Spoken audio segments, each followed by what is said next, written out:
So today, for the Gloucester City Monuments Review project, we're going to be talking about Samuel Baker.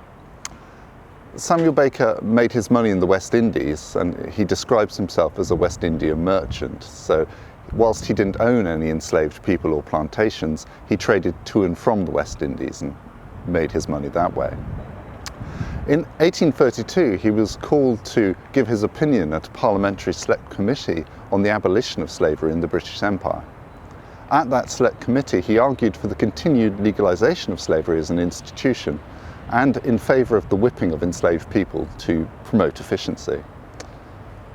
When abolition actually took place, he received a very substantial payment from government because of mortgages he owned on Jamaican plantations. And with this newfound wealth, he moved away from the West India trade and came to Gloucester in 1832, where he invested heavily in a number of new industries. These included a bank that he helped rescue, and he invested heavily in the development of the railway as well. But the area in Gloucester he's best known for is Baker's Quay at the docks, where he invested heavily with his partner Phil Potts in widening the canal and creating a new quay. He was fundamental to the economic development of Gloucester for some years. Indeed, the money from abolition helped power Gloucester's Industrial Revolution.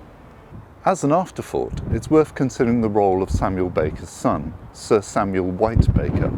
Now, he inherited a great deal of his father's wealth and assets, but in later life he was a famed abolitionist, campaigning militarily against the slave trade in what is now the Sudan in Africa. So in one generation we go from actively supporting the slave trade to seeking to suppress it. It just goes to show what a contentious issue this was at the time and how complicated history can be.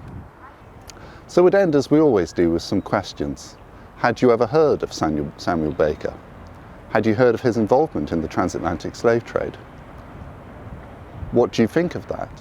Any comments or suggestions to racecommission@gloucester.gov.uk.